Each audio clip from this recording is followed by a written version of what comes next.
Hi, BookTube, and welcome to another fiction review.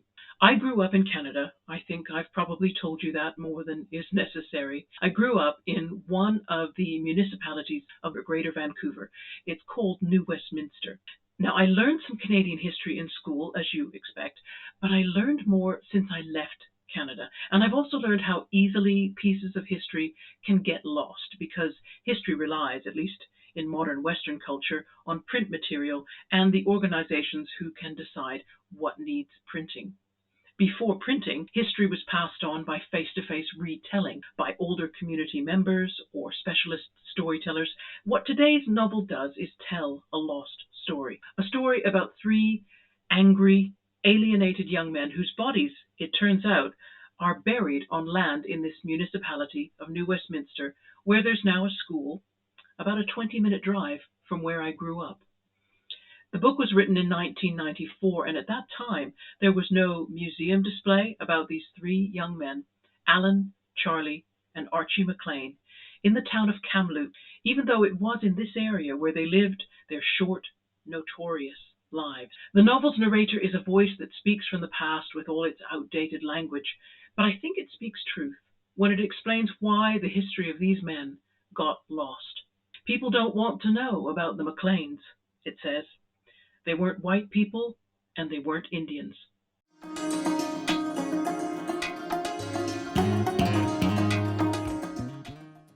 Today, we will be reviewing Shoot by George Bowering, published in 1994 by a small publisher, Key Porter Books Limited in Toronto. Let's pitch this book. This is forgotten history, revived by fiction, and a comment on why we try so hard to forget aspects of the past. I'm going to read from the opening of chapter 12.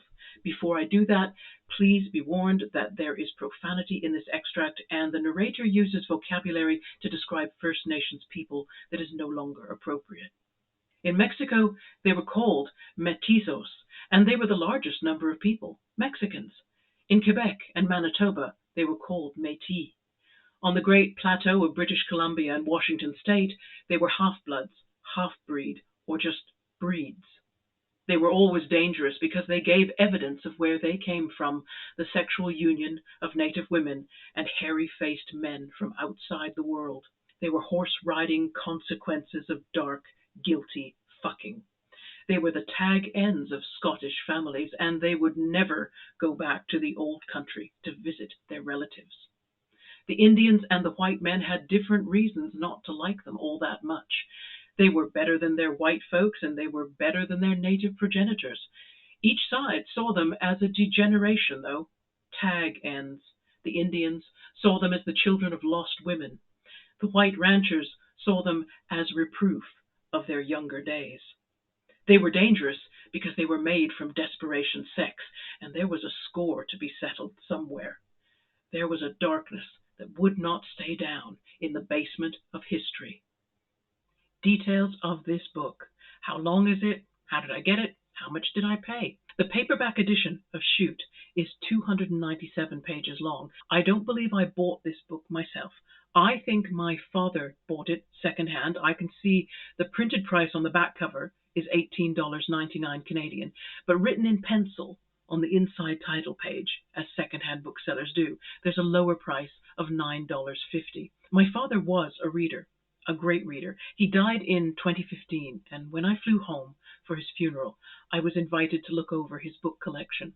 I did not know this author, George Bowering, or what the book was about, but I imagine I must have been curious because the cover art suggested to me that the book was a Western, and my father never read Westerns, so I bet I wanted to know why he'd chosen to read this book. A 2008 paperback edition is still available to buy new from the Canadian book chain Indigo, and you can get that for $19 Canadian, but there are a lot of cheaper secondhand versions available from the US, and that's allowing for postage. So who was this author, George Bowering?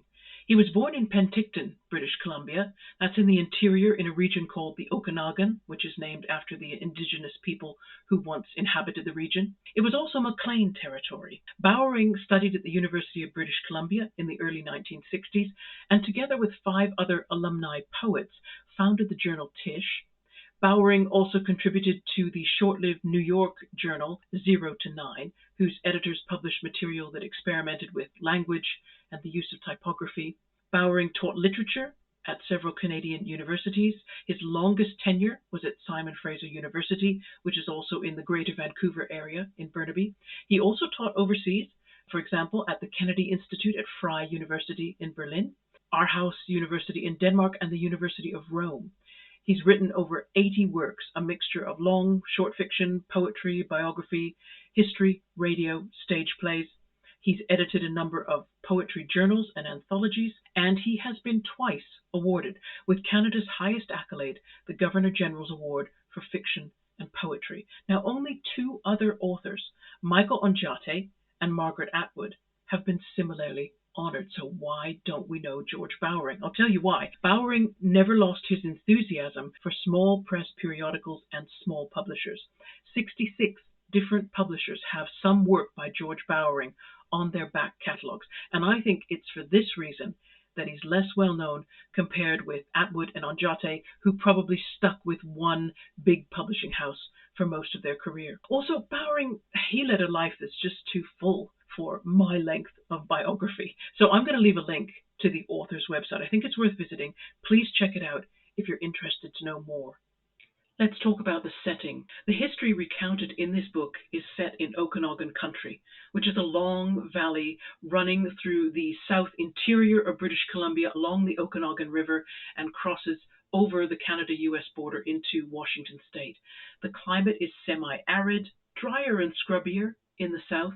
It's good country for cattle and sheep farming. The earliest Europeans came to the region around 1811 as fur traders. The first European settlements were established during the 1850s. The Rocky Mountains isolated these communities, and the shortage of white females led many European men to cohabit with indigenous women. Life was hard and dangerous, and these women and their children were not permitted to ask for the same rights as Europeans. Between the First Nations inhabitants and the European colonizers, there was effectively a third ethnic group of mixed ancestry.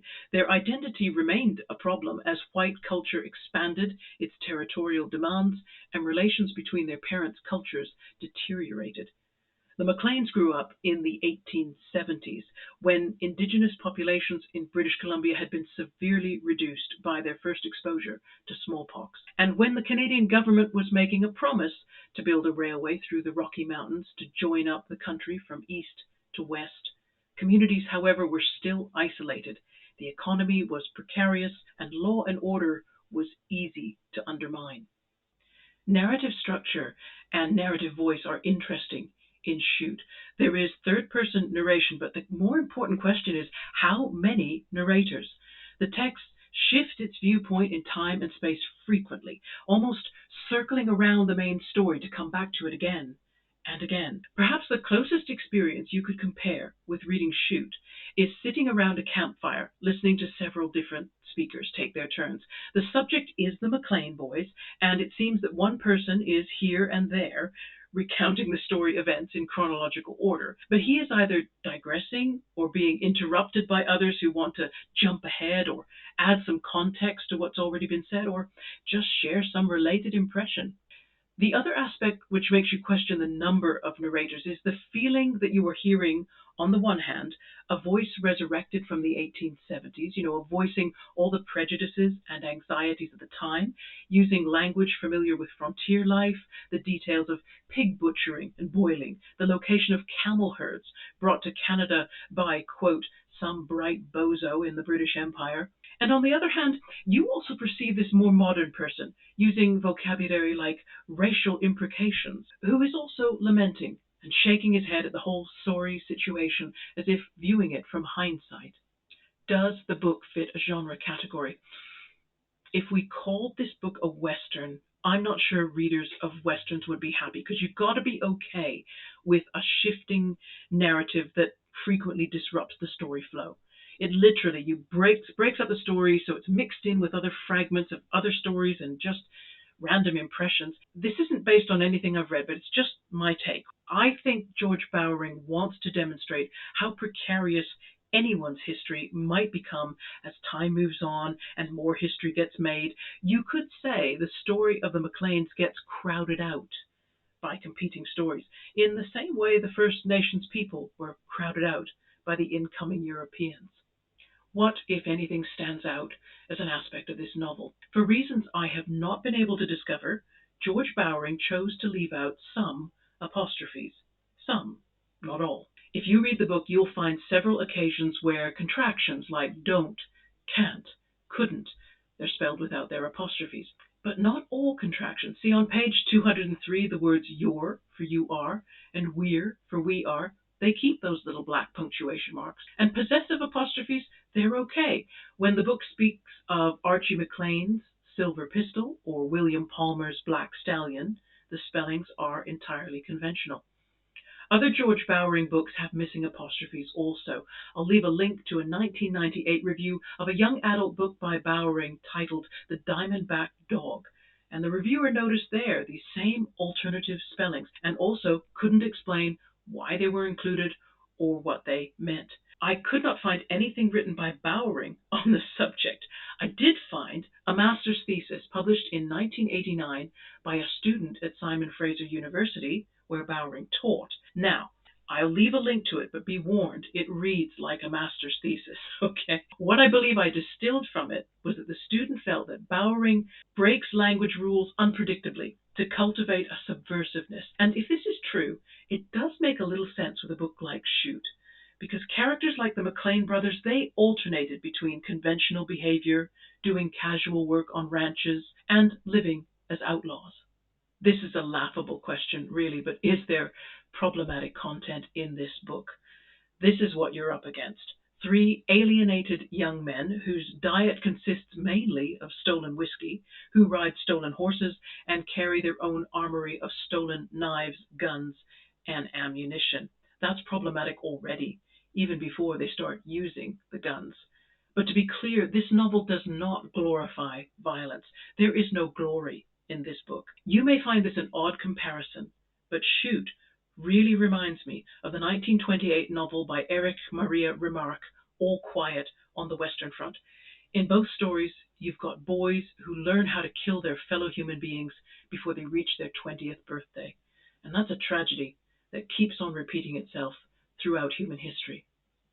Okay, any suggestions for related or follow-up reading? Well, I'm going to recommend another obscure little work of Canadian nonfiction. The author is Jean Tellier, and she is the great-grandniece of Louis Riel, who was the only person of mixed European Indigenous heritage that Canadian history taught me when I was in school, and they noticed him only because he led a rebellion and was defeated. Tellier's book is titled The Northwest is Our Mother, the story of Louis Riel's people, the Métis Nation. It is the history of the third nation of mixed race in Canada and how they won their struggle for official recognition. And that's another review done. I'll tell you what I'm reading right now. I'm reading Colson Whitehead. Yes, finally, long overdue. I'm at the halfway point of the Nickel Boys. Yeah, that book is... I need to recover some before I review it, or else all you're going to get is 15 minutes of my soul-stunned silence. I have no idea what photos to use, but that's for me to work out. Last day of February, everybody, Leap Day. Happy birthday, David, if you're watching. And for the rest of you, I hope you've got some really good reading lined up for the month of March. I'll see you again at the weekend. Take care. Bye-bye.